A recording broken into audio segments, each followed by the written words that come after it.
Hola a todos, bienvenidos a un nuevo episodio de PLF. Estamos volviendo a PLF. Muchos me escribieron en redes sociales, en Twitter, en YouTube, porque habíamos parado. Tuve un accidente de esquí, tuve dos cirugías, fueron meses difíciles, el 7 de octubre y muchas cosas más, pero tenía ganas de volver, tenía que encontrar el tiempo. Estoy empezando acá el verano en la Florida, en los Estados Unidos, donde trabajo, y pude encontrar el tiempo. Y tengo el placer de volver con PLF con Luciano Mondino. Bienvenido, Luciano, ¿cómo estás? Hola Uriel, buenas tardes. Gracias por el espacio, realmente un placer. Te venía leyendo hace tiempo y cuando salió esta oportunidad dije, bueno, creo que vamos a poder tener un encuentro interesante. Yo, Luciano, él me lee a mí, yo lo leo a él. Esto es lo lindo de Sí, Twitter. sí, Twitter de no puede de las ser redes. una Ujú. cloaca social, pero también puede ser la posibilidad de encontrarse con gente interesante, gente que piensa parecido, diferente y conocer gente que uno creyó que lo conoce toda la vida, pero nunca nos vimos, nunca nos hablamos, Tal nunca cual. escuchamos nuestras voces hasta hace 2 minutos y ahora estamos conversando. Y lo invité a Luciano, para quienes no lo siguen, Luciano Mondino en las redes sociales, especialmente en Twitter. ¿Alguna otra red o Twitter? Twitter, Instagram, @Mondino Luciano y TikTok también. Lo que pasa es que TikTok es más complicado, es más difícil de llevar. Ok, yo TikTok eso. hay más restricciones, es mucho más sensible. Muchos más filtros en el sentido de tenés que esconder algunas palabras, intentar no usar otras, cuidado con lo que decís y lo que no decís. TikTok es más complicado. Es un buen formato, es un campo de libertad absoluta, negativamente en el sentido de la palabra. He leído las peores barbaridades en TikTok, a diferencia de Instagram y Twitter, que todavía tienen algo más de control, pero TikTok es salvajemente, ¿cómo te diría? No, sin control de ningún tipo. Bueno, eso puede ser otro tema del debate, ¿no? Porque supuestamente Sí, sí, cuando Elon Musk adquirió Twitter era para volver a sea un lugar de libertad de expresión absoluta que él consideraba que no lo era. Y no sé, el presidente Trump en un momento quería cerrar sí, TikTok y ban en los Estados Unidos y ahora hace unos días comenzó con muchos followers. Vamos a hablar un poco de redes sociales también, me parece que es sí, tema del claro. día, pero vamos a presentar el tema. Luciano ahora nos va a contar quién es, cómo se formó, de dónde viene, desde qué lugar nos habla. Nos gusta que en PLF cada uno nos diga desde Ujú. qué lugar está hablando. Pero Luciano es muy activo en redes sociales como un defensor de la causa sionista, defensor de Israel. No sé si te Sí, correcto. considerás Sí, sí. esto o por lo menos así te Sí, leo. sí, claro. Claro, claro. Eh, pero la particularidad que tiene Luciano, que creo que es lo que agrega valor, es que no es judío. Y muchas veces se asocia al sionismo solamente con el judaísmo. Muchas veces en redes sociales se trata de decir que la mayoría de los judíos no son sionistas, cuando sabemos que la inmensa mayoría de los judíos son sionistas. Pero yo hace unos días, y quiero apuntar con esto, en vistas a este encuentro, yo escribía que en Twitter que judíos somos mucho menos de lo que la gente piensa, ¿no? Hay como un inconsciente colectivo antisemita, llamémoslo, o del folclore popular, que los judíos somos cientos o miles de millones, y cuando uno le dice que somos 15 millones, el 0,2% de la población mundial, y decreyendo año tras año, la gente se sorprende, pero también dije, judíos somos menos de lo que pensás, pero sionistas y defensores de Israel, mucho más de lo que se piensa. Hay mucho más de 15 millones de sionistas. Y creo que Luciano es uno de ellos. Y quería aprovechar este encuentro para conocer más un poco de tu formación, de cómo llegás a apasionarte y estudiar el tema de forma académica. Y luego vamos a hablar un poco de el 7 de octubre a hoy. A ver, empiezo por lo que fueron un poco los orígenes o los inicios. Yo tengo el grado en Relaciones Internacionales, Ciencia Política y Relaciones Internacionales en la Universidad Católica de La Plata, en Buenos Aires, en Argentina. Y claro, cuando empezás a ahondar en los temas de relaciones internacionales en una región, América Latina, que quizás geográficamente está muy distante del Medio Oriente, aunque luego vemos que hay hechos o cuestiones, circunstancias del Medio Oriente que repercuten directamente en América Latina, pero es verdad que al tener tanta distancia geográfica, académicamente un poco se lo deja de lado.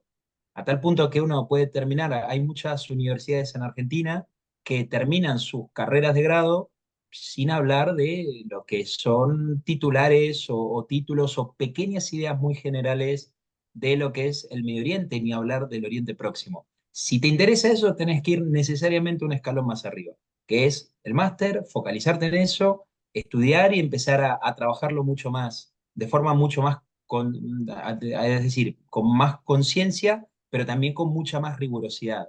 Porque cuando te encontrás con el Medio Oriente, te encontrás con un montón de factores, como se decía, que es el factor geográfico y religioso, los más importantes, pero una serie de elementos que te ayudan a ir moldeando un poco lo que es el entender del desarrollo histórico y el desarrollo militar y estratégico, que quizás son los temas que yo más toco. Entonces, cuando fui a ese paso siguiente en la academia, empecé a focalizar mucho más en los temas de terrorismo y crimen organizado, algo que ineludiblemente te lleva a tener que consultar muchas más fuentes que están más ligadas o al Estado de Israel o a países que son aliados de Israel. Pongo un ejemplo. Si a mí me interesara estudiar Hezbollah en la triple frontera, no perdería tiempo en ir a fuentes iraníes más de las que pueda yo obtener. Sinceramente, y con todo respeto, tampoco podría ir a las de Argentina, porque en Argentina, junto con Paraguay, Brasil y Uruguay, no hay un entendimiento conjunto de cómo abordar el problema del terrorismo y el crimen organizado. Tendrán otras agendas, otras, lo que sea, pero no es prioridad, no está en agenda. Entonces eso me hizo acercar mucho a posiciones muy ligadas al Estado de Israel, más allá de las concepciones o las ideas, los afectos, los sentimientos que personalmente tengo hacia el pueblo judío, de personas muy cercanas que son parte de mi vida y que bueno, vienen un poco a la parte más sentimental y personal de la cuestión. Pero académico y profesionalmente me di cuenta que era un terreno que cuando lo querías indagar en las universidades, yo hice el máster en la Universidad Complutense aquí en Madrid, en España, te dabas cuenta que era un terreno completamente hostil, no solo para el pueblo judío y para lo que es esa corriente, llamémoslo como antisemita institucionalizada, que baja de gobiernos o de rectores, como lo hemos visto en las últimas semanas, de las universidades, con esto de los campus y demás, sino que veíamos que había una persecución y un hostigamiento muy grande, no solo a la comunidad judía, que hoy todavía hay cierto temor a decir o a señalar a una persona que no puede ingresar a un campus o no puede pensar o no puede frecuentar por ser judío, sino que se lo camufla con esto de prohibido el paso a los sionistas. Entonces eso es algo que me di cuenta, que me pasaba mucho y me sigue pasando al día de hoy profesionalmente, que quien defiende a Israel se encuentra con muchas barreras y muchas limitaciones, que esto lo conocemos todos, pero creo que en un momento crucial en el que está la humanidad entera, especialmente desde el 7 de octubre, este es el lugar correcto. Es decir, no hay nada que te pueda llevar a pensar a alguien que sea racional a justificar o intentar justificar la masacre de Hamas del 7 de octubre. Como tampoco hay nadie, no debería existir nadie que intente justificar o tergiversar lo que es la historia del siglo XX, muchas veces muy mal contada para quienes fuimos alumnos en sus días y hoy ya estamos más centrados en la vida profesional adulta, en lo que es la parte, bueno, investigativa o académica o periodística en este caso, y que sin dudas te encontrás con muchas de estas distorsiones, incluso hoy en grandes medios de comunicación y agencias de noticias.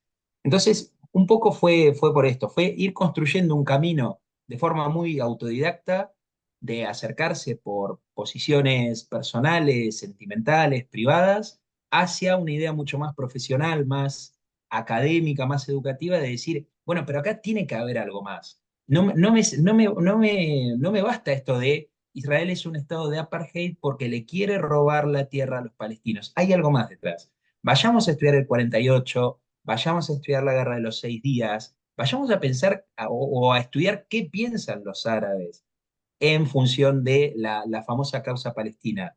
Y esto creo que ha quedado muy claro desde el 7 de octubre. Si bien ha habido movilizaciones en los países árabes defendiendo la causa palestina, quizás no tanto a Hamas, sí vimos ese estallido mucho más cercano a la defensa de Hamas en las capitales occidentales de Europa o de los Estados Unidos, algo que es completamente irracional, es una locura si lo pensamos en esos términos, en términos humanos y en términos históricos.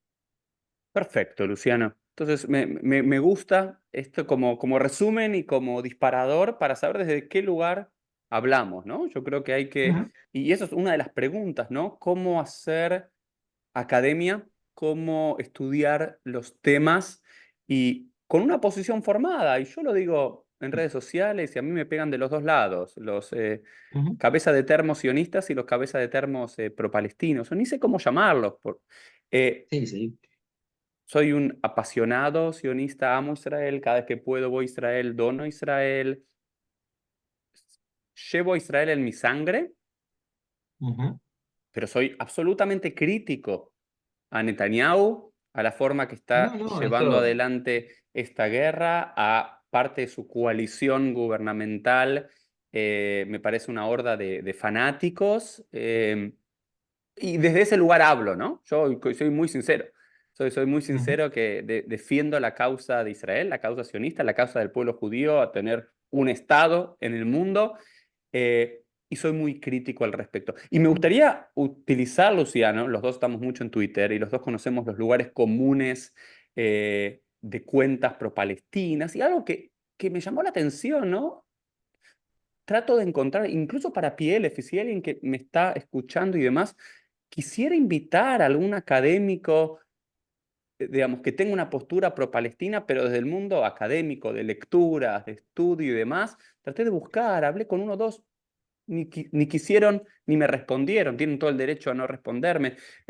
Encontré mucha ignorancia y también hay ignorancia, vamos a decirlo, desde cuentas sionistas que solamente ujú. pasionales y que Sí, sí, está claro eso. quisiera empezar a ser abogado del diablo, ¿no? Ponerme en este lugar, en estos próximos 45 minutos, y ver Ujú. cómo respondería Luciano desde tu lugar, ¿no? Para muchas cosas que pueden aparecer en redes sociales. Una primera pregunta. En todo esto, ¿qué responsabilidad, mucha responsabilidad le conlleva al pueblo palestino, a sus líderes y demás? En todo este conflicto, en todo este derramamiento de sangre, desde tu lugar, ¿qué responsabilidad tiene Israel?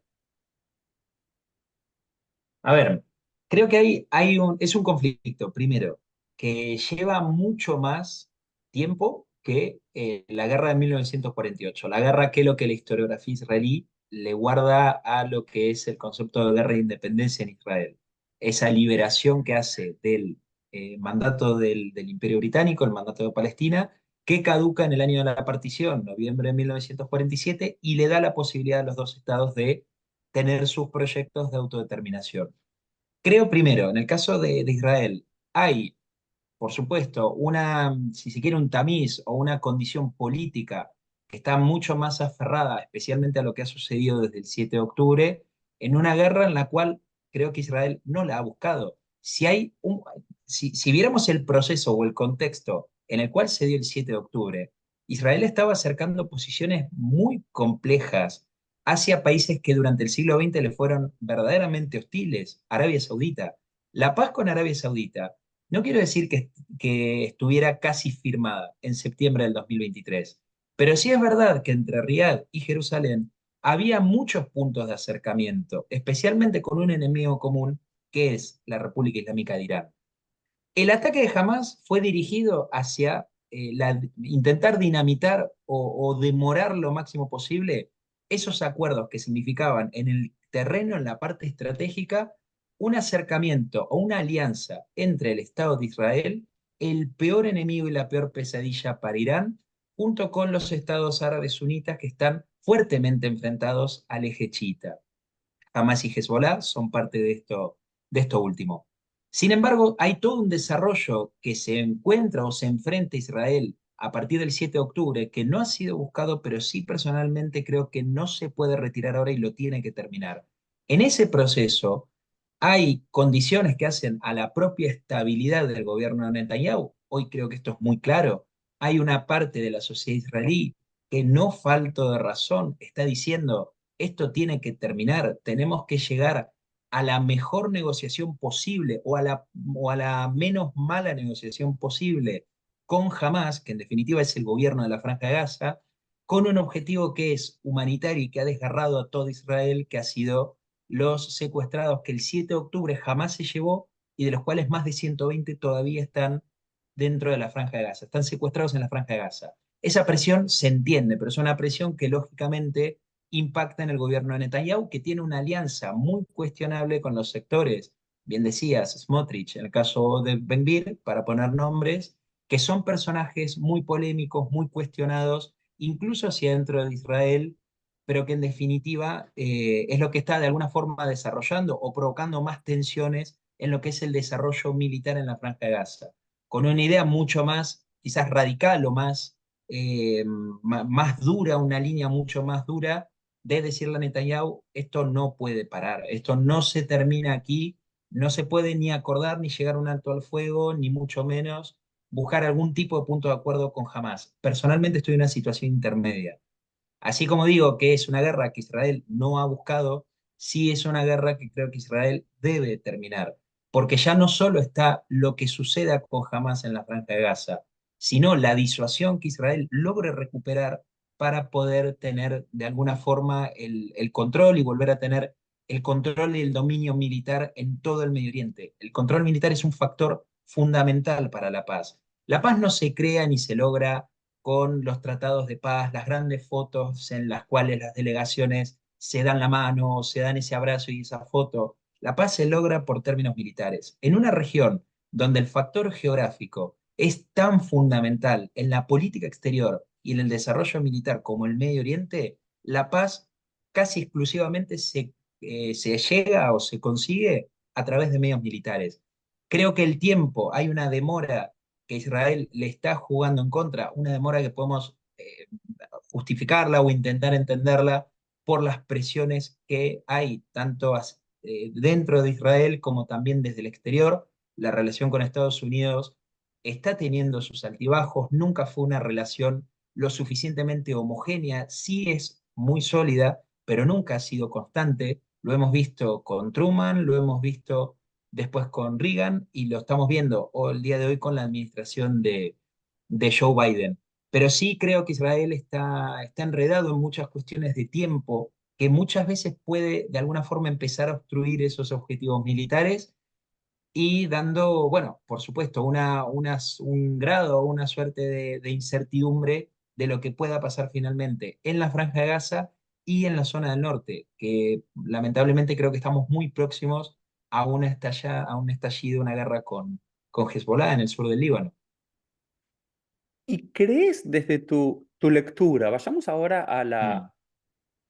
creo que como bien decís, ¿no? Nadie en Ujú. su sano juicio, o por lo menos desde nuestra perspectiva, yo ya Por lo perdí menos, claro, la sí. razón y a veces me siento como el loco en un antiguo, había un cuento de Rabbi Nachman de Braslav que decía que todo el mundo se estaba volviendo loco, ¿no? Había como algo en el trigo ese año que todo el mundo que iba a comer se iba a volver loco. Y dejar de comer Ujú. uno no puede comer porque uno no muere de inanición. Entonces lo único que Correcto. propone el rey sabio es ponerse una marca. Para darse cuenta de que se va a volver loco, pero ver la marca y recordar. Entonces, en este mundo Ujú. tan loco, nada, a veces pienso que eso, ya perdimos cualquier eh, lugar de discurso, de diálogo en común. Eh, Ujú. en relación a lo que pasó después del 7 de octubre, desde tu lugar de estudio académico, ¿no? ¿Es una guerra que está lidiando Israel de forma inteligente? ¿Fue una respuesta casi emocional después del fatídico y terrible 7 de octubre? Los objetivos, la cuestión de destruir a Hamas es más una cuestión discursiva o lo pueden en el terreno ser eliminados. ¿Es bueno eliminar a Hamas o van a ser otro cáncer dentro de la sociedad palestina gazatí que va a reemplazar a eso? ¿Y qué es no, una de las grandes críticas dentro de Israel a Netanyahu es, ¿y qué pensás el día después? Ok, terminás la guerra, decís Correcto. que destruís a Hamas. Y otra pregunta en relación a esto es el tema de los secuestrados, ¿no? Y yo lo dije muchas veces en redes sociales. Yo acá tengo el tag, ¿sí? Nuestro corazón está en Gaza, Gaza. tráiganlos pronto. Y yo lo digo y creo que muchos judíos sionistas de la diáspora no son conscientes. En Israel esto, en la gran mayoría de las personas, es una crítica al gobierno israelí, Ujú. especialmente el foro de los secuestrados y desaparecidos en Tel Aviv hacia cómo están manejando, porque la realidad es, de los últimos 8 meses, la única forma que tuvimos de regreso a secuestrados fue por un cese al fuego. Ujú. Mientras que Sí. Israel, desde que entró, lo único que hizo en operaciones, excepto dos, y una bien al comienzo casi de casualidad, que no se sabe cómo pasó, Ujú. después solamente recupera cuerpos. Entonces, Sí, eh, sí, sí. ¿cómo evalúas esto? Y claramente, ¿no? Hay una situación imposible y muchos en redes sociales, detractores de Israel, también hablaron de, no sé si se llama la maniobra o la táctica Hannibal, que también el propio ejército israelí utilizó el 7 de octubre, y a mí me lo contaron personas del ejército israelí cuando estuve ahí en febrero, diciendo, por ejemplo, estábamos en un kibutz, y uno de esos kibutz tomados por los terroristas de Hamas, y hubo una decisión de un comandante cuando estaba cayendo la noche. Sabían que había secuestrados israelíes, pero habían contado que había 14, 15 terroristas. Decían, no podemos llegar a la noche con eso ahí, y decidieron bombardear esa casa, sabiendo que iban a matar a los propios israelíes. Ese coronel se lo suspendió Ujú. o hubo alguna requisa militar hacia él, pero ¿cómo ves desde la parte académica las decisiones militares israelíes? Sé que estamos sentados, vos en Madrid, yo en la Florida, muy tranquilos, no estamos ahí en la sala de Sí, sí. operaciones, son situaciones imposibles, pero hay que pensar los temas, ¿no? A ver, creo, mira, me parecen buenísimas preguntas porque creo que las voy a intentar compactar y contar lo más sintético y lo más fácil posible. Creo que el 7 de octubre hubo una falsa ilusión, por lo menos desde quienes estamos más posicionados en el lado académico, periodístico, etcétera, de que quizás el horror de la masacre, el horror de la tragedia, haber visto que fueron los propios terroristas de Hamas los que filmaron a sus víctimas y esto lo han reproducido en sus propias redes sociales, es decir, nadie puede acusar aquí un elemento de propaganda del gobierno de Israel. Quien ha documentado el horror de la tragedia fue Hamas quien se mofó en redes sociales de cómo estaban violando mujeres antes y después de asesinarlas, cómo a través de comunicaciones telefónicas entre un padre y un hijo, o un hijo y una madre, no recuerdo, celebraban que habían matado a una judía de 10 disparos. Bueno, no recuerdo porque son tantos los testimonios, lo que uno lee, lo que uno escucha, que a veces me es muy difícil tener precisión sobre esto, pero ¿con qué voy con esto?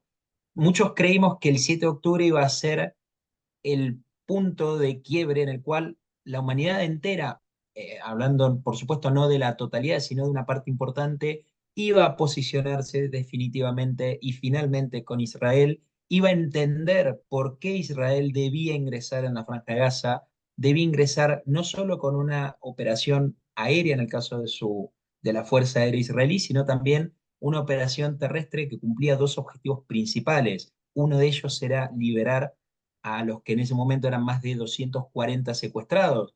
Siempre estamos hablando de los primeros días posteriores, incluso las primeras horas posteriores al 7 de octubre, esa mañana del sábado, cuando nos despertamos muchos alrededor del mundo y empezamos a ver que algo pasaba en el sur de Israel, que comenzaba como las disparadas clásicas de cohetes desde la Franja de Gaza, pero que avanzaron hacia una filtración terrorista hacia los kibbutz, la toma de rehenes, caso del Festival Nova, etcétera.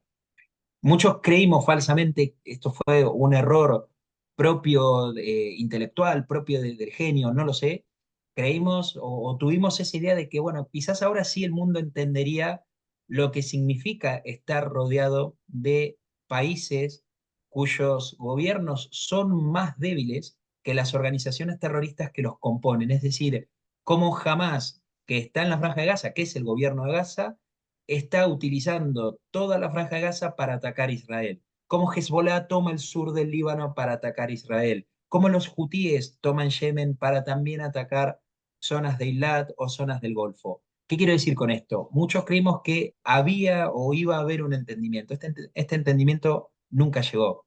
Este entendimiento duró lo que dura el impacto de ver a una chica israelí de 20 años siendo secuestrada, llevada a la Franja de Gaza por los terroristas de Hamas luego de haber sido violada.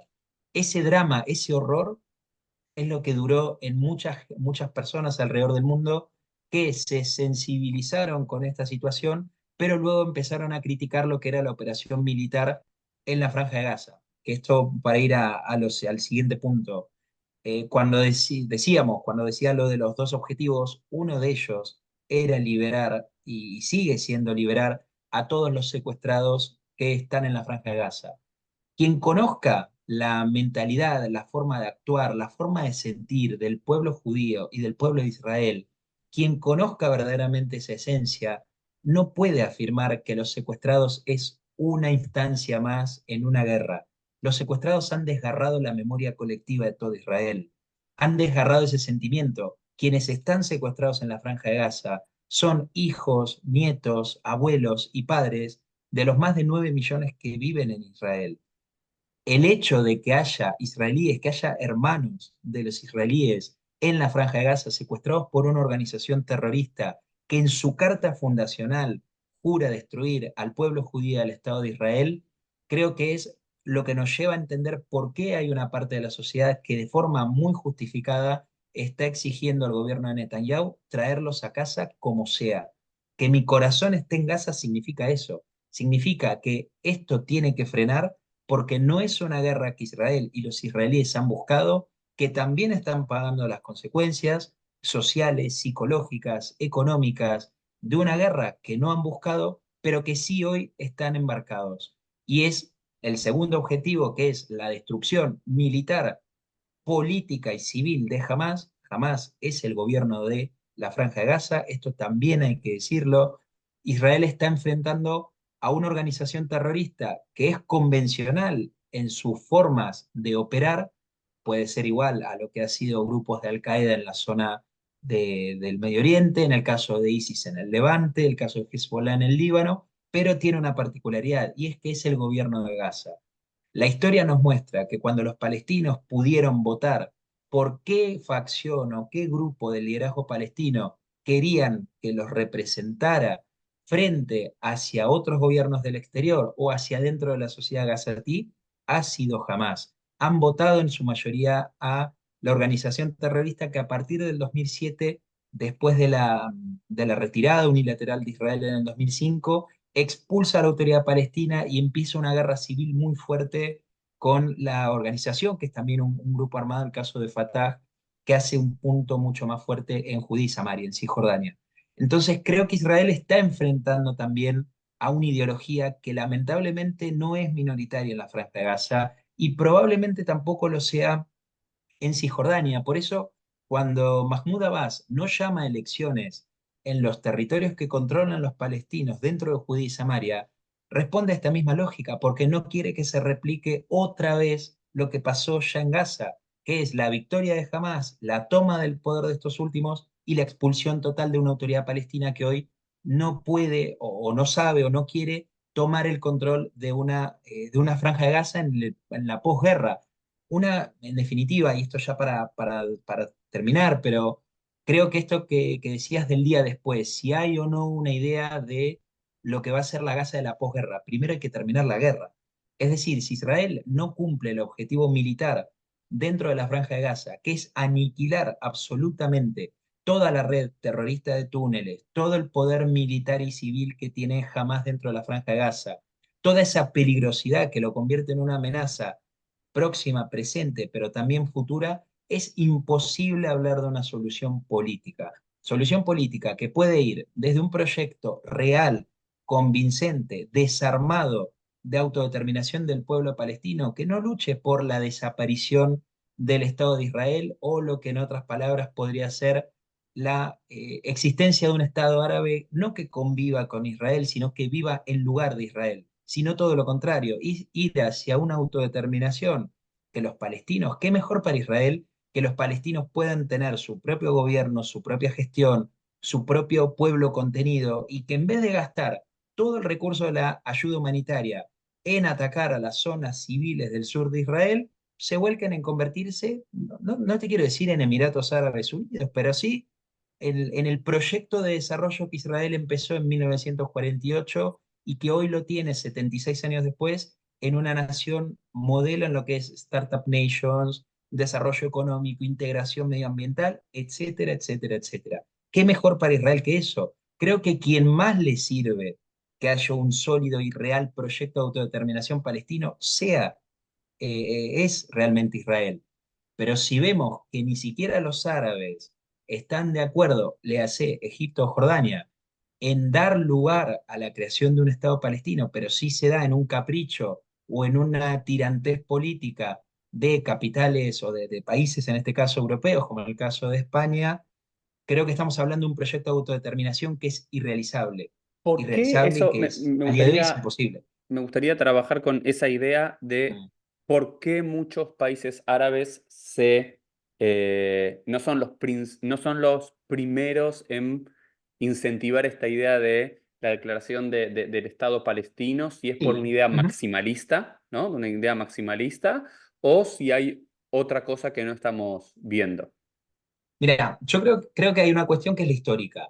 Si vamos a la década del 70, Jordania entendió que cuando le dio lugar a la Organización para la Liberación Palestina, la OLP, que durante los 70 y los 80 tenían las mismas tácticas de filtración terrorista y ataques terroristas, porque ese nacionalismo palestino que nace en el 65 adoptó el terrorismo como una forma legítima de lo que ellos llamaron como resistencia, mismo discurso que hoy escuchamos en muchos campus universitarios aquí en Madrid y en distintos países de Europa, vemos que Jordania en los 70, en el Septiembre Negro, entendió que si les dejaba a los palestinos tener su propio control, en este caso en Jordania, iban a crear un estado paralelo y todo explotaba cuando hubo un intento de asesinato al rey. Lo mismo ocurrió en el Líbano, cuando la OLP fue también responsable y uno de los que ha iniciado una guerra civil que terminó arrasando con las poblaciones cristianas maronitas del Líbano, o lo mismo en Siria, cuando fueron los grupos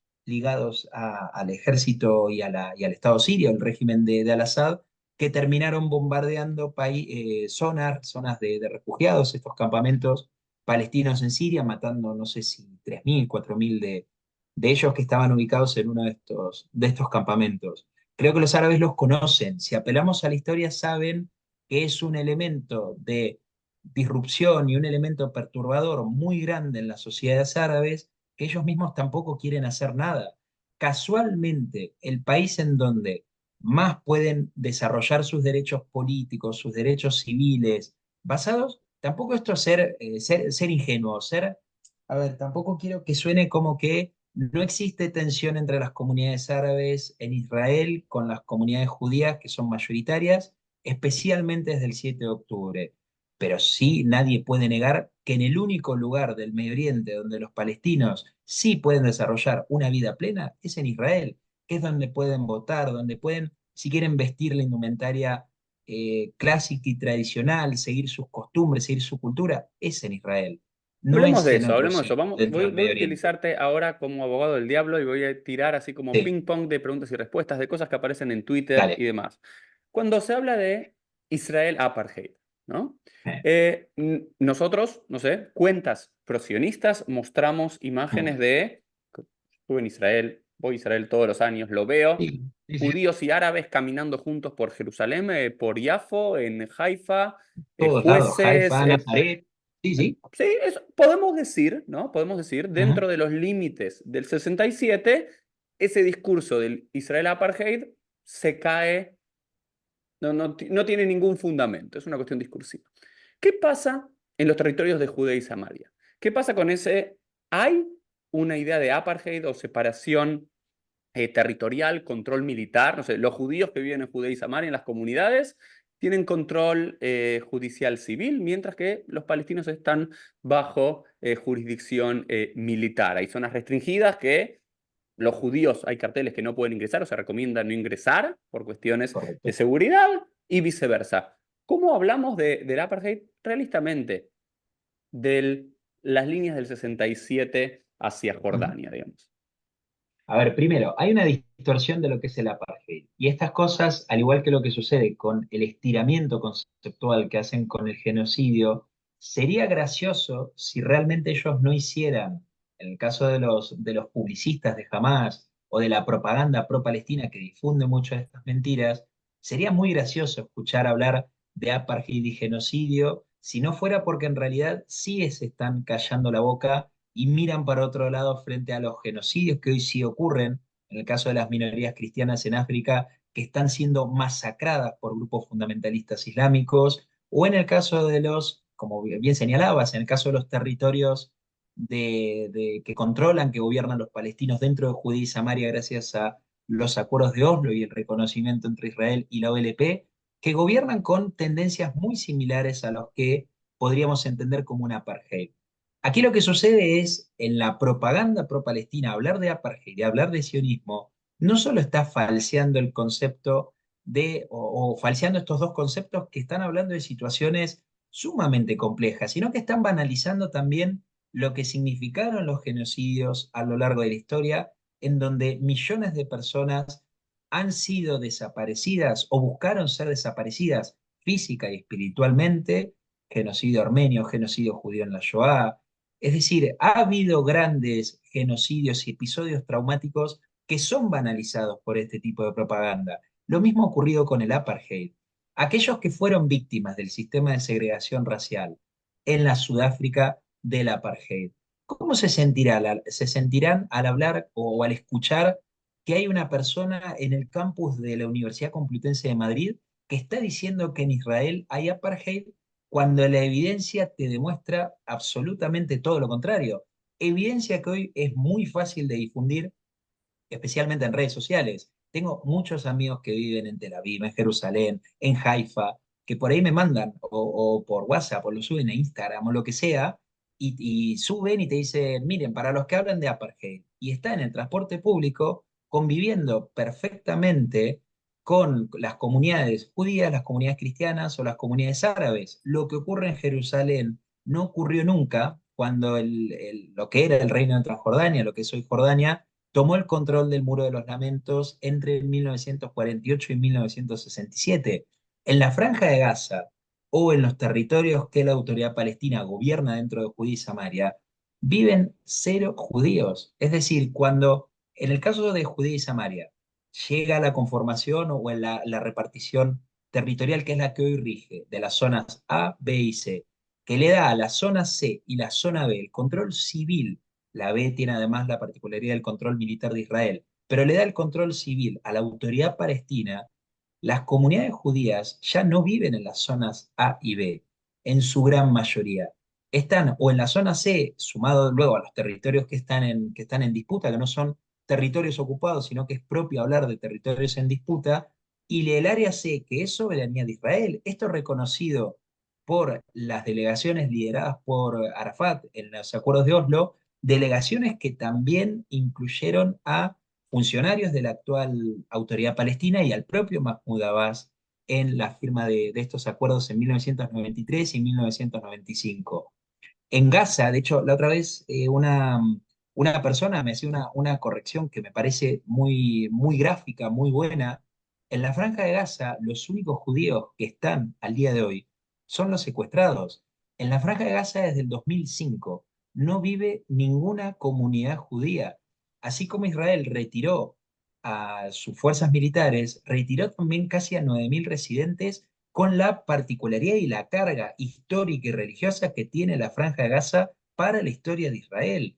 Fíjate también cómo en esto Israel ha logrado trascender o superar muchas de estas cargas históricas para decir, entrego territorio, pero mi objetivo es la paz, mi objetivo es llegar a esto.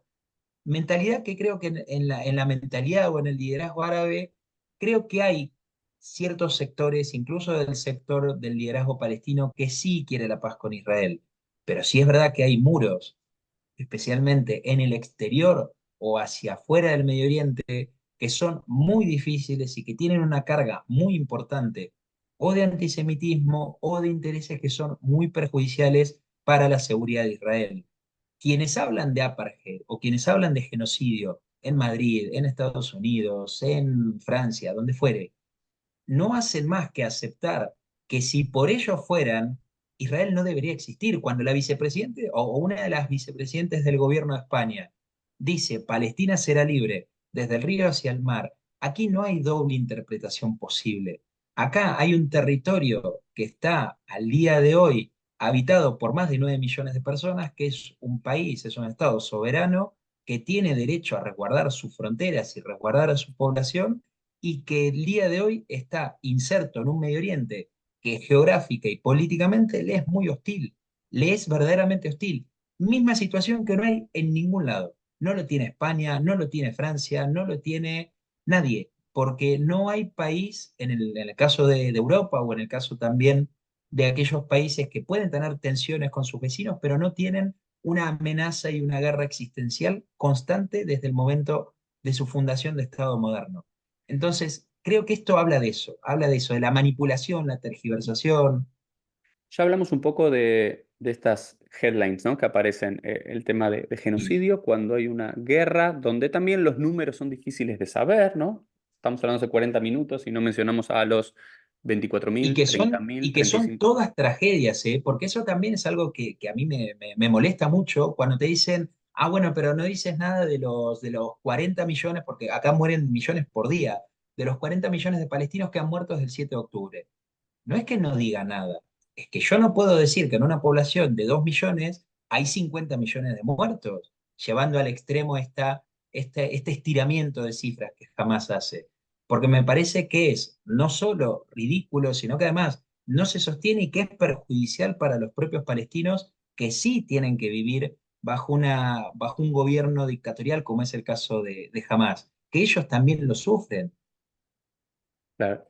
Hablamos un poco de esta idea Mm. de genocidio. Digamos, no, no hay un genocidio porque no hay una intencionalidad ni política y demás. Quizás sí, ¿no? Podríamos decir que en algunos extremos de la coalición de gobierno y sector israelí quisieran borrar a todos los palestinos del mapa y anexar a Israel, como lo dijeron públicamente, o tirar una bomba y borrar a 2 millones. Pero claramente Sí. vemos que no es así, que hay una tensión interna y que los propios extremistas de Israel son de alguna forma o controlados o vetados o resguardados, algo que no pasa en extremistas de otros grupos, de otros sectores, de otros pueblos. Correcto, sí, sí. Hay Ujú. una guerra, los números al final quizás nunca los sepamos, serán números más simbólicos que otros, pero sabemos que 20.000, 30.000 palestinos murieron, un 30-40% de ellos pueden ser terroristas de Hamas y muchos otros daños colaterales como en toda guerra, pero sabemos que no es un genocidio, es importante decirlo, y es una tragedia. Cada muerte es una tragedia, pero por supuesto, en un grupo terrorista viviendo y conviviendo en la población civil, siendo la población civil cooptada o, Sí, digamos, manipulada o... no sé cómo decirlo, porque también me parece que Sí, hay sí, un discurso bastante acá en inglés, eh, no me sale la palabra, pero sería como del mundo occidental, como pobres siempre, pobres palestinos, minimizándolos como que no tienen ni un victimismo. conciencia. ¿Cómo es? Un victimismo quizás, Sí, victimismo una idea clásico de... de no tienen voluntad, Sí, siempre es por opresión, y si tienen que votar a Hamas, y el sí, 70% tienen que votar a Hamas, es porque están lavados el cerebro. Quizás no, quizás sí, sí. es una voluntad del pueblo y lo estamos poniendo Por eso hablaba en de ese lugar. claro. Ujú. ¿No? Asumo que hablamos un poco de este genocidio, Ah, donde hay una guerra, donde hay muertes civiles, donde después se sí. verá, hablamos del tema del apartheid, hablemos un poco quizás de otro de los grandes temas que aparecen o headlines en las redes sociales,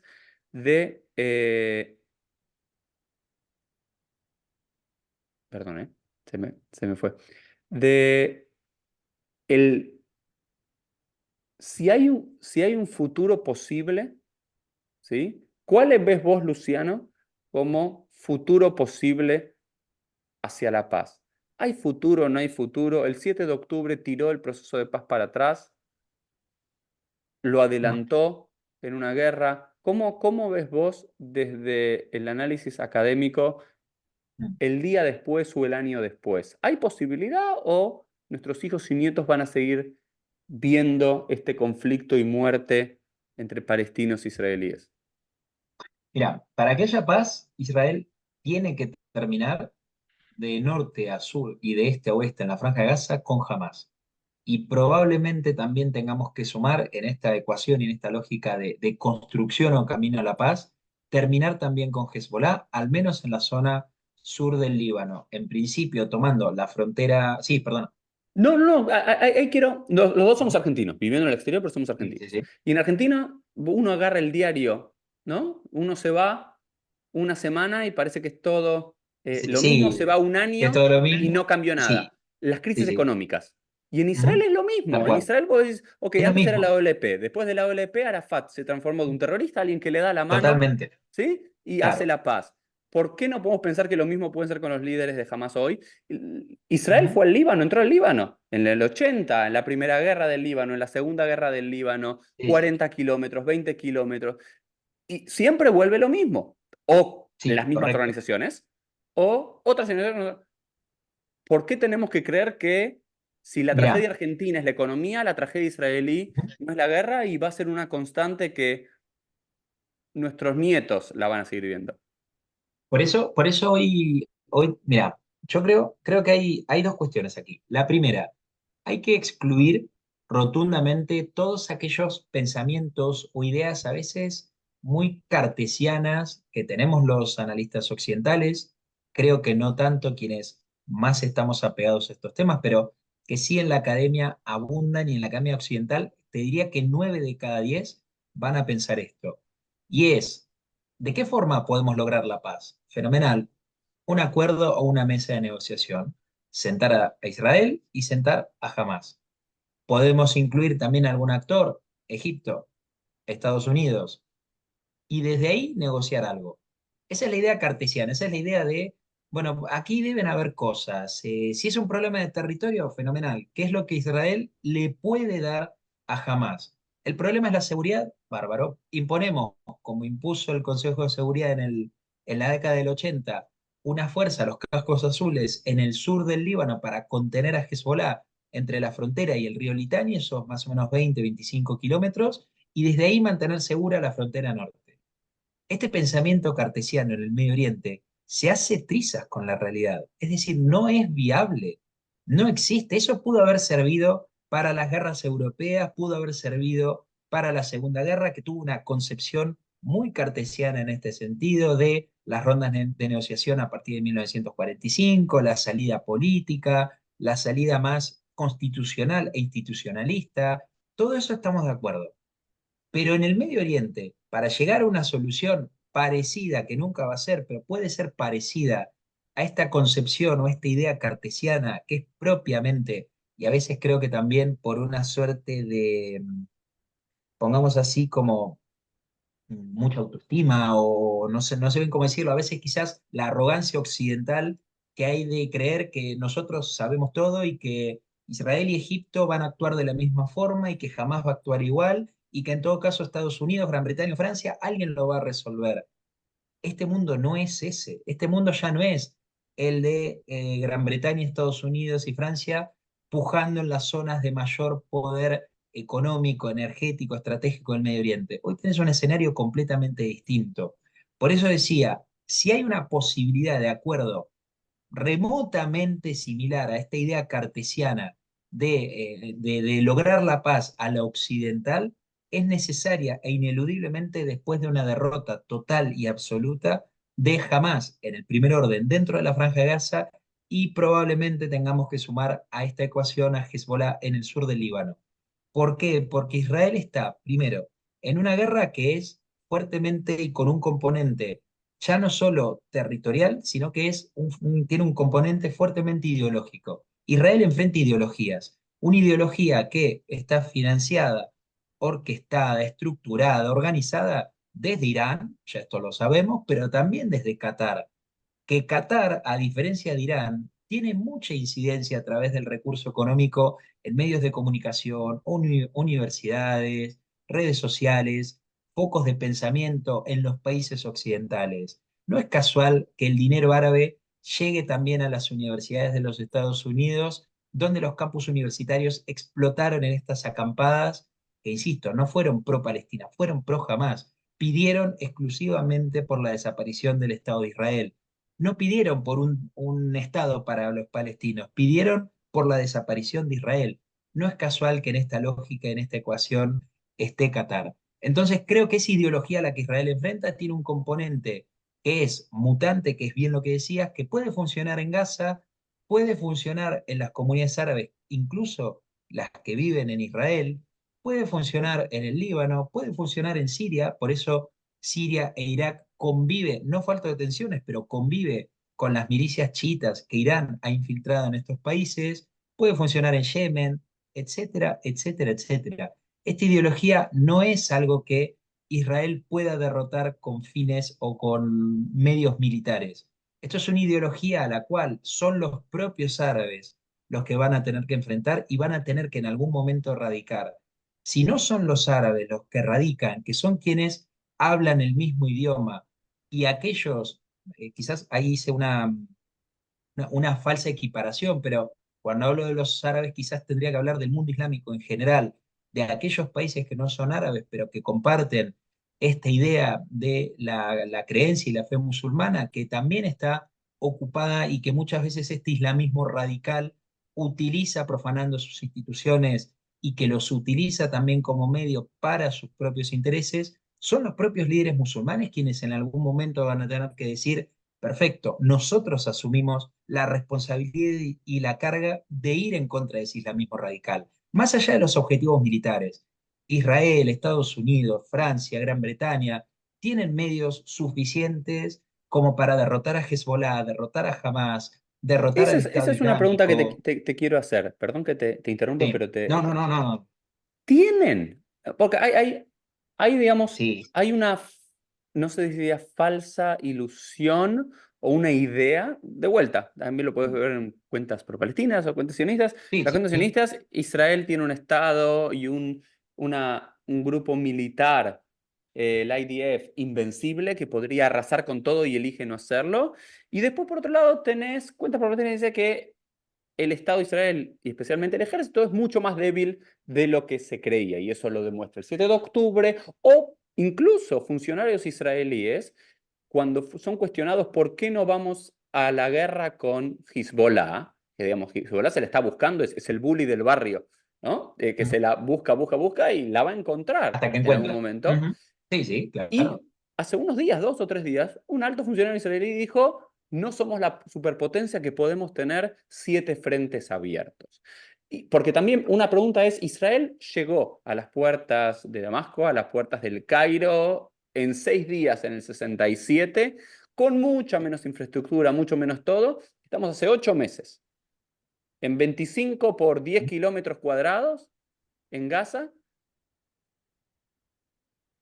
combatiendo un grupo terrorista con no sé, un logro militar mucho menos visible que el 67. En el 67, hace unos días fue Yom Sí, Yerushalayim, el sí. día de Jerusalén. En 6 días fue todo. ¿Qué Ujú. pasó del 67 al 2023-24, donde una guerra con un grupo terrorista? ¿Qué cambió? Es una pregunta que Sí, doy. ¿Es sí, tan sí. fuerte como creemos y queremos que sea? ¿O no lo Mira, es? Mira, la complejidad que tiene la guerra de Gaza no creo que tenga que ver con una fortaleza o una debilidad en este caso, las fuerzas de defensa de Israel. Primero, porque el 7 de octubre, cuando cayeron los sistemas de alerta temprana, es decir, cuando la defensa de Israel fue vulnerada por los terroristas de Hamas, esa idea o esa masacre y ese hecho, esa circunstancia no quiere decir que el sistema de Israel no es tan fuerte como que se creía, sino que ningún sistema defensivo ni de inteligencia es absolutamente inexpugnable. Muchos países han sido golpeados por el terrorismo y han sido golpeados por grupos que buscan o bien la eliminación o bien el mayor daño posible, como es lo que ha ocurrido el 7 de octubre, que ha tenido una clara intención de dañar a las poblaciones civiles en una idea mucho mayor que es, como expresa Hamas en su carta fundacional, la eliminación del pueblo judío y la eliminación del Estado de Israel.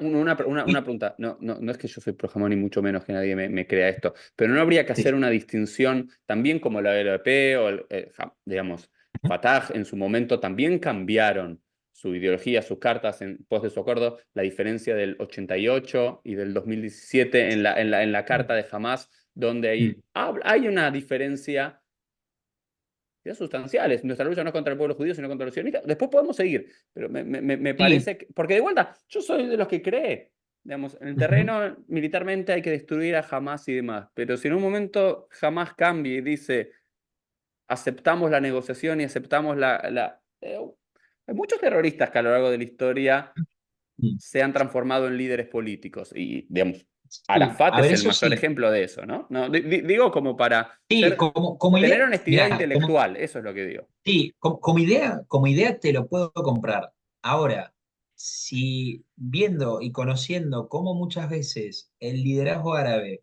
lo que dice en público, tiene Sí. mucho más peso que lo que luego puedan llegar a acordar en privado, hoy a mí, por lo menos la evidencia en este momento, hoy a 6 de junio del 2024, luego de 8 meses de guerra, 8 meses que se está por cumplir en 2 días, en un día, vamos, mañana mismo me está demostrando lo contrario, que no hay una intención ya no solo del liderazgo de Hamas, sino también dentro del propio pueblo palestino de llegar a la paz con el Estado de Israel.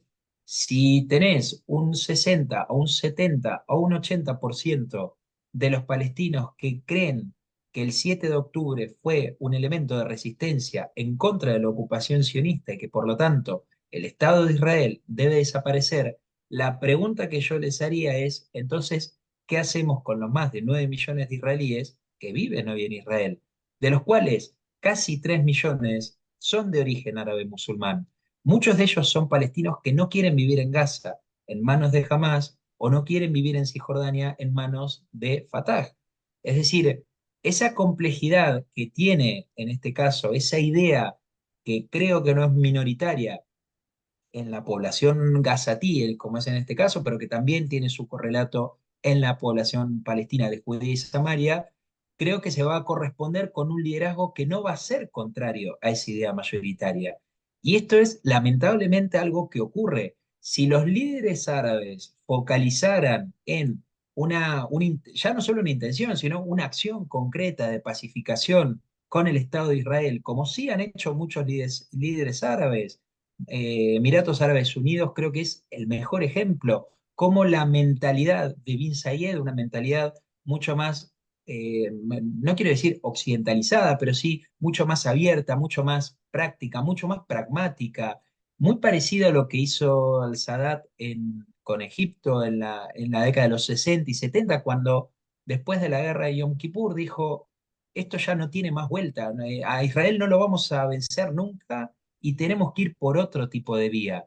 Ya no solo focalizar todo lo que es la destrucción del Estado de Israel, sino ya empezar a pensar, bueno, hay un Medio Oriente que tiene una estructura geográfica, histórica, religiosa, lo suficientemente fuerte y compleja como para abandonar esta idea de guerra permanente y empezar a afrontar los problemas que tenemos en común. Egipto y Israel comparten muchos problemas de seguridad fronteriza, ya no solo en Rafah, la Franja de Gaza, etcétera, sino también lo que es la provincia del Sinaí, lo que es las zonas del Sahel y el Magreb en el continente africano, etcétera. Lo mismo ocurre con Jordania, lo mismo ocurre en el Golfo. Los árabes entendieron que con Israel podrían acercar más posiciones y conseguir más beneficios que en una guerra eterna. ¿Por qué los palestinos todavía no lo entendieron? Esa es la complejidad. Esa es la complejidad. Y esa es una de las complejidades que hacen a esta guerra en la Franja de Gaza.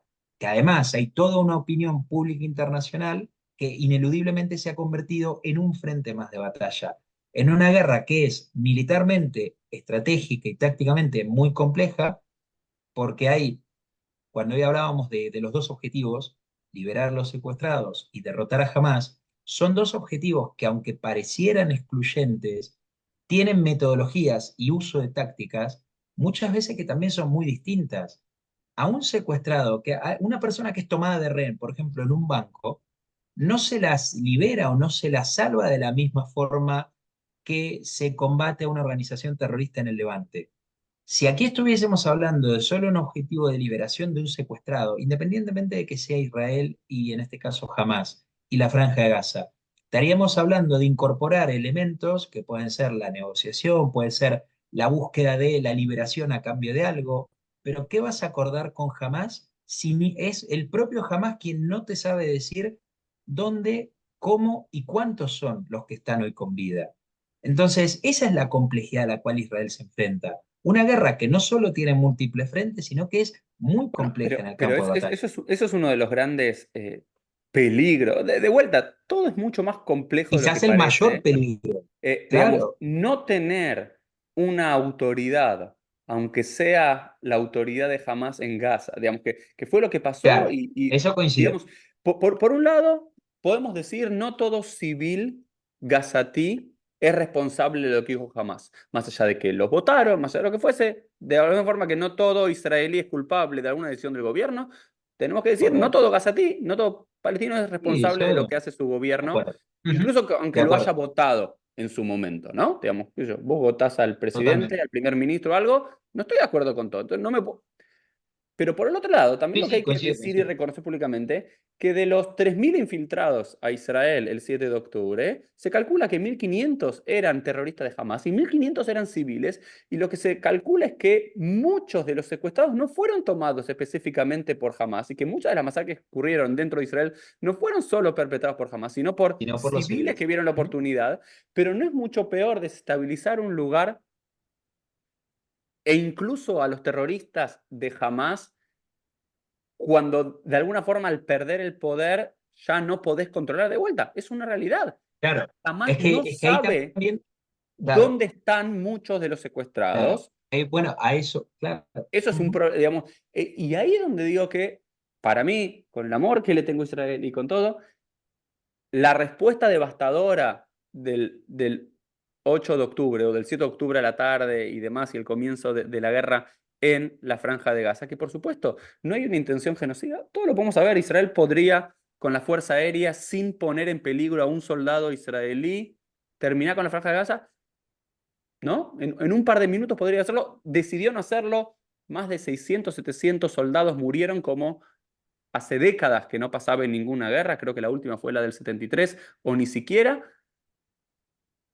Hay una decisión de tratar de hacer quirúrgicamente, por más que quirúrgicamente no se pueda y haya muertes civiles y daños colaterales y la tragedia, pero fue para mí una respuesta, y te voy a ser sincero, una respuesta emocional de un gobierno que tenía que responder frente a la tragedia, Sí, pero sí, con una sí. desestabilización mucho mayor de lo que todavía estaba en Gaza y sin un plan futuro. Y creo que eso es un gran problema que todos podemos defender, amar a Israel, buscar, pero entrar a una guerra sin saber qué vas a hacer el día después,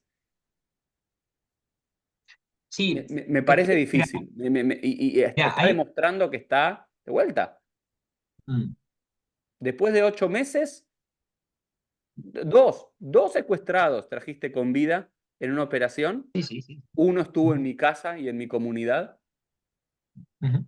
Una que Y esos momentos, al tercer mes, cuando fue la negociación, y creo que es infantil decir que con terroristas no se negocia. Y lo quiero decir como, digamos, una cosa es lo que se dice de boca Sí, para entiendo, afuera, entiendo. con terroristas se negocia con todos, A ver, lo que pasa, me pensá también parece. que, sí, sí, y pensar, ahí agrego una cosa, negociar en este caso con Hamas no es tampoco sentarse y decir, ¿qué te doy a cambio de qué me das? No es que te doy algo a cambio de los rehenes, sino que también esto quiere decir un gran esfuerzo en la inteligencia de Israel, que ha hecho un trabajo muy, muy bueno en el campo de batalla, en un sector de inteligencia, en el caso, por ejemplo, del Mossad, o, bueno, sí, el caso del Mossad, que quizás es el más conocido públicamente, en el cual no solo tenía o recogía información, utilizaba como fuente de información a los terroristas de Hamas que capturaba dentro de la Franja de Gaza y los interrogaba muchas veces ahí en el propio terreno para que dijeran dónde estaban los túneles, dónde estaban los secuestrados, dónde estaban, cómo se había planificado el 7 de octubre o cómo o dónde podían estar los mandos militares de Hamas, etcétera, sino también muchos de los secuestrados que retornaban a casa, que eran liberados en estas primeras rondas de negociaciones de noviembre, diciembre, que ellos también mismos daban testimonio de lo que habían vivido luego de 50, 60 días en la Franja de Gaza. La reconstrucción de inteligencia que hace Israel es lo que le permite por lo menos no negociar a ciegas y también negociar con Hamas es un punto muy difícil para Israel. No es algo tan fácil como esto que decía esa idea cartesiana de decir, me siento, te pregunto y esto lo solucionamos en 2 días.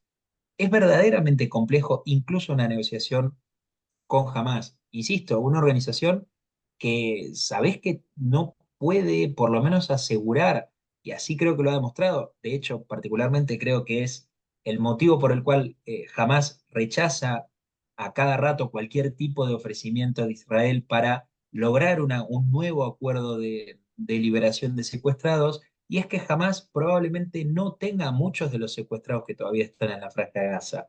Porque en la Franja de Gaza además opera la Yihad Islámica, además operan otros grupos ligados a Al Qaeda y el Estado Islámico, además hay civiles que han estado involucrados en el 7 de octubre, como bien señalabas, y que probablemente también hayan sido quienes tomaron como rehenes ser los captores de los israelíes que están, o muchos de ellos que están secuestrados. Entonces, también la negociación a ciegas es un punto muy difícil para Israel. Por eso lo fundamental y la importancia de una buena reconstrucción de inteligencia a través de distintas fuentes de información.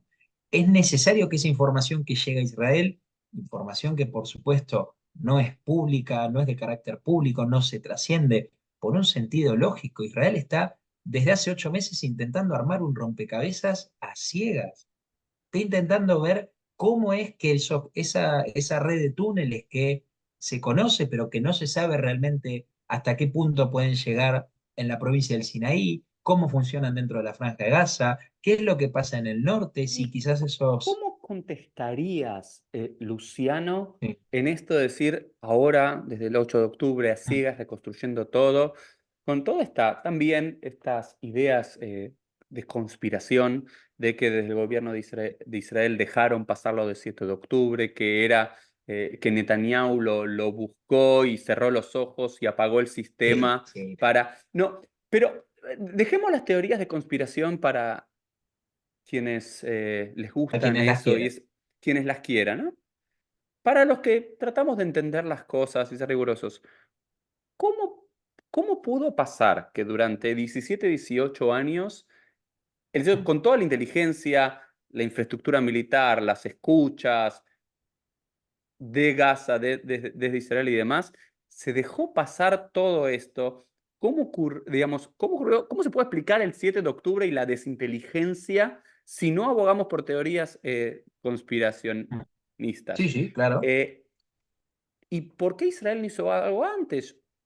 Digamos, sabiendo que existía esto, sabiendo este potencial, digamos, sabiendo que había una bomba que iba a detonar en cualquier momento, ¿cómo dejó pasar? ¿Por qué Israel no cortó el corte de Rafah y el corredor Filadelfia en el día 1 de la guerra? ¿Por qué lo hizo 7 meses después, cuando sabías que los túneles iban para Egipto, el único otro lugar que podían ir los líderes o los secuestrados?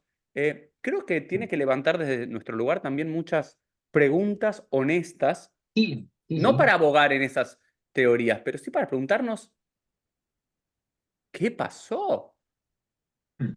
A ver, sí, sí creo que son preguntas que todos nos hemos hecho y todavía nos lo hacemos porque, claro, el 7 de octubre fue realmente estar viendo frente a nosotros en los momentos de la era de mayor difusión, mayor contenido que corre en redes sociales, etcétera. Estábamos viendo cómo todo ese sistema que probablemente creíamos como inexpugnable, que era infranqueable, que era insuperable, caía frente a priori lo que parecía tipos entrando casi a pie, como si no hubiese ningún tipo de resistencia de por medio. Aquí creo que hay algunas cosas como para puntualizar. Primero, las comunidades del sur de Israel son ideológicamente mucho más cercanas a los procesos de paz y del acercamiento con los palestinos que lo que pueden ser las comunidades del norte, más ligadas a esto que se conoce como, y se difunde, entre comillas, como esos asentamientos o los colonos, palabra que tienen por ahí a veces un uso de mayor carga negativa que lo que realmente significa, porque quienes hablan de asentamientos se están refiriendo a ciudades con mucha cantidad de población y que viven desde hace mucho tiempo y que están absolutamente integrados. Pero ¿a qué voy con esto? El sur es mucho más está mucho más ligado a los procesos de paz y acercamiento y están mucho, ideológicamente, mucho más alejados de repente de lo que puede pensar Smotrich o lo que puede pensar Ben-Gvir. Sin embargo, jamás apuntó la dirección a este tipo de comunidades, a las comunidades del sur, por su cercanía con la Franja de Gaza, pero creo que también por una percepción de mayor debilidad en comparación con otras comunidades dentro del Estado de Israel. También hay una cuestión general, y es que Israel el último año estuvo enfrascado, enroscado en una lucha interna política tan fuerte por la cuestión de la reforma judicial, que en países democráticos e institucionales, cualquier debate de ese tipo tiene su crispación, su posición a favor, su posición en contra. En definitiva, siempre las instituciones del Estado basados en divisiones de poderes, un ejecutivo, un legislativo, un poder judicial, van a terminar dirimiendo la situación. Sin embargo, eso en el Medio Oriente se pudo haber percibido en los enemigos de Israel como una fuerte y creciente debilidad de este último. Algo que Irán percibió en el caso de la República Islámica de Irán, que es quien de alguna forma tutela todos estos grupos, Hamas, Hezbollah, los hutíes, las guerrillas, etcétera, para empezar a armar un proyecto, para empezar a ingeniar un ataque que inicialmente se creía simultáneo y múltiple, que al final no ocurrió, fue Hamas quien termina atacando el 7 de octubre, Hezbollah empieza a bombardear las zonas del norte al día siguiente, pero más en respaldo a Hamas que otra cosa. Es decir, Israel creo que en eso tuvo una buena capacidad de reacción al no permitir que esa guerra múltiple, que era lo que Irán quería, estalle y estalle de forma simultánea, porque ahí sí probablemente hubiera habido una condición de vulnerabilidad mucho más grande en Israel que lo que terminó realmente ocurriendo el 7 de octubre.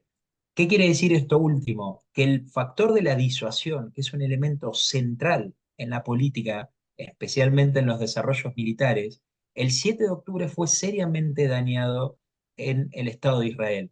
Una frase, yo no recuerdo si fue Bennett o quién, que dio, la verdad que con palabras mucho más cotidianas, muy, muy fáciles de digerir para las redes sociales, que decía la victoria de Israel, palabras más, palabras menos, pero decía algo así como que la victoria de Israel no iba a estar en la compasión de los aliados, sino en el miedo del corazón de los enemigos. Eso, en términos militares, es la disuasión. Eso te quiere decir, si me atacás, esto tiene un costo. Y Pero ese costo es lo que esto, lleva a que la gente no te ataque. ok, pero aún así, eso es lo que digo que aún no sé si estamos enfrascados en una mentalidad occidental o no vemos algo del propio pueblo australiano y sin Mm. disminuirlos a niños. Tienen una No, voluntad, no, tienen un claro. corazón, tienen una idea, tienen Sí. un deseo y hay, Y van atrás de eso, sí, hay sí. encuestas que propios gazatíes, viendo una Gaza devastada, arruinada, con desplazados internos, 8 meses de guerra y todo lo que podemos decir, aún así dicen que la decisión del 7 de octubre de Hamas, en un Fue 70 acertar. y algo por ciento, lo aceptan y estuvo en lo Sí, correcto. ¿Qué? Entonces, claramente la disuasión no es, porque si la disuasión es, mira, me atacás, te hago bolsa, y no estoy en exacto. contra de esa idea, No, ¿sí? no, no. Vos me No, bueno, atacás, pero a ver, sos bully, te claro, destruyo. Aún decir, claro. che, me parece que le erramos porque Mm. también, ¿no? Y que se muestra esta disyuntiva que lo vemos en redes sociales, que Gaza era Sí, una pero prisión a cielo abierto o un sí, gueto no, no. moderno, cuando vos ves el pasado, es decir, un pasado casi color de Sí, sí. rosas, del 6 de octubre para Sí, atrás, sí. por supuesto, con clase alta, clase media, clase baja, Como cualquier lado. y está perfecto, pero Sí. con restaurantes, Mm. con vida, con apartamentos hermosos, con nuevos Sí, sí, negocios, sí, con sí. una cosa y la otra. Entonces, ¿de qué sirve esta disuasión? Más disuasión que arrasar para decir, ¿sabes qué? Nos atacás, te vamos a destruir A hasta lo destruir, poco que te claro. queda y aún así seguís apoyando esa decisión del 6 de octubre. Sí, ¿Qué disuasión se igual, necesita? No, no, no, igual, no entiendo, igual. ¿eh? No, no, no entra en mi No, igual, cabeza. a ver, no, no, a ver, igualmente, explicar lo que sería, no, no quiero caer tampoco en un desarrollo que se vuelva ni muy tedioso, ni pesado, ni nada, pero cuando hablamos de disuasión, es exactamente eso. Hablamos de disuasión, por ejemplo, la disuasión nuclear. En la Guerra Fría, ¿vos sabías que Estados Unidos y la Unión Soviética no iban a escalar la tensión lo suficientemente alto como para pasar la línea roja y ahí llegar a una guerra nuclear? Disuasión que ocurre hoy en Ucrania y que ocurre también en el Medio Oriente.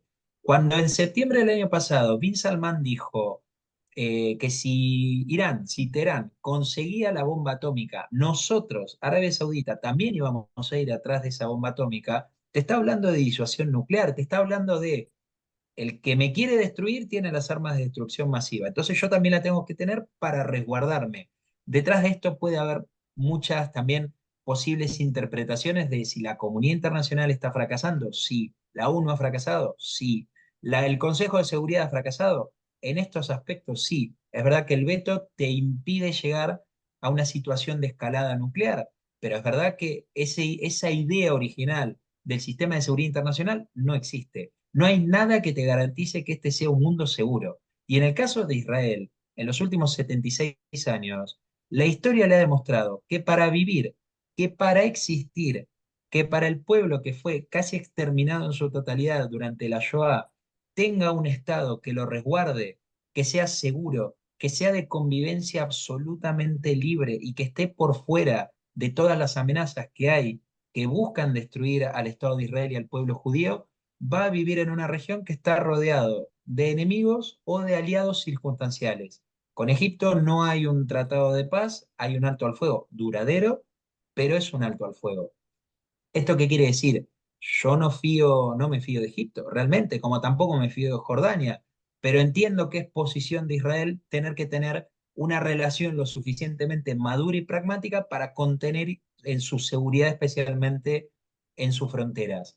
En ese esquema, en esa concepción del siglo XX, de las guerras árabes e israelíes, etcétera, Israel entendió que la disuasión, esta idea de cualquier ataque tendrá una respuesta que será infinitamente superior y más peligrosa para tu capacidad militar, para tu capacidad gubernamental, para tu estabilidad como régimen político. En el caso de los árabes da mucho miedo hablar de inestabilidad política. Mirá las primaveras, las muy mal llamadas primaveras árabes del 2011. Los árabes no quieren saber nada de eso.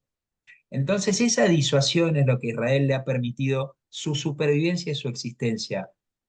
Probablemente disuasión que tengamos que hablar también de armas nucleares. Lo que pasa es que es un tema que, si lo empezás a discutir, es verdaderamente, a ver, para mí claro es interesante, pero que te permite escalar y empezar a ver otras dimensiones del problema, otras aristas que muchas veces quedan afuera. Pero ¿qué es lo que creo con esto como para sintetizar? Israel tiene que dar un golpe de profundidad estratégica lo suficientemente fuerte en la Franja de Gaza como para que Egipto diga aquí no toco. ¿Por qué? Porque además Egipto, el gobierno de Al-Sisi, también está involucrado en lo que sucede en Rafah. Cuidado con eso, porque cuando hablamos del tráfico, la zona del tráfico entre Gaza y la provincia del Sinaí, probablemente el gobierno de Egipto tenga mucha más participación de la que se cree. Lo mismo sucede con Jordania y el tráfico que hay en la zona de frontera, en esos los territorios que los palestinos controlan dentro de Judea y Samaria, dentro de Cisjordania. También un efecto de disuasión para que Irán, que atacó a Israel por primera vez en la historia el 13-14 de abril de este año, con un ataque masivo que provino desde el territorio iraní, entienda que la respuesta de Israel siempre e ineludiblemente va a ser mucho más fuerte que mi reacción principal. La acción conlleva una reacción necesariamente, y esa reacción me va a liquidar, o me va a liquidar como capacidad militar, jamás en la Franja de Gaza, o me va a liquidar como estabilidad política y de régimen. Mm. Egipto, la Casa Real en Jordania, o en el caso de Irán, que además ahora empieza a transitar un proceso De político elección. nuevo después de la muerte de Raisi. Bueno, podríamos seguir, son esos temas que podríamos seguir Sí, ad sí, sí. eternum para siempre, Luciano, pero quería empezar a concluir, ¿no? Por Ujú. lo menos con un continuará. ¿Hay algún tema, algo que hayas querido decir o algo que haya quedado inconcluso? Me gusta siempre dejar aquí en PLF a quien invito y a quien agradezco de corazón. Esto yo lo hago voluntariamente. Todos los que participan en PLF lo hacen de forma voluntaria. Tomamos una hora de nuestras vidas para compartir y dejar esto en YouTube y en Spotify para que los que quieran ver y escucharlo puedan hacer. Agradecerte de Ujú. corazón, Luciano, por lo que haces y lo que compartís. ¿Hay algo que no hayamos tocado o alguna idea en términos de conclusión que quieras cerrar para escuchar tu voz para cerrar esto? Mm. No, a ver, creo que sí, puede ser algo interesante y puede que me llueva alguna crítica, más que nada de los amigos de la comunidad, puede ser, pero sí creo que estamos viviendo un momento en el cual hay una responsabilidad muy grande de los dirigentes de la comunidad judía, especialmente los que están fuera de Israel, de tener que animarse a hablar, salir, defender, porque estamos en un momento en el cual la desinformación, la distorsión, las mentiras están siendo utilizadas para justificar, intentar justificar lo que es un proyecto y un objetivo que en este caso Hamás, pero también muchas organizaciones de este islamismo radical tienen alrededor del mundo, que es la eliminación del pueblo judío en este caso. Es la eliminación de un pueblo y la persecución de una comunidad que no terminará con la destrucción del Estado de Israel, sino que además va a avanzar a la destrucción de nuestros países y nuestra forma de vida occidental.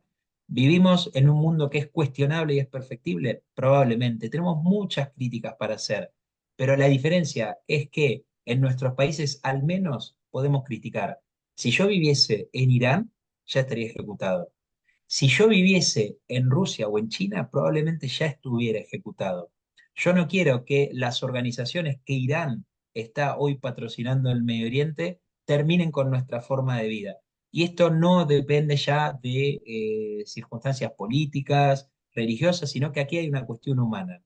Creo que sí, que hay una dirigencia que tiene que despertarse, hay una dirigencia que tiene que salir a enfrentar fuertemente lo que van a ser los siguientes meses, porque la guerra en Gaza es solo una de las guerras que Israel en los próximos meses va a liberar en pos de su existencia y en pos de su seguridad, no solo del pueblo de Israel, sino también representando lo que se dice como el canario en la mina a toda la vida occidental y de nuestros países. Por eso no hablo aquí de quienes son judíos, quienes somos cristianos, estoy hablando de quienes somos humanos, quienes tenemos el sentido de humanidad, que queremos vivir en ese mundo libre, profesemos la religión que profesemos. Sé que hay muchos musulmanes que quieren vivir en la paz y que trabajan para eso día a día, pero esto hay que demostrarlo con acciones y hay que demostrarlo con acciones concretas. Gracias, Luciano, de corazón, por No, tu gracias a vos. tiempo, por tu causa. Y estamos en contacto y nos vemos todos en un próximo Claro que sí. Pieles. Chau, chau. Adiós, chau.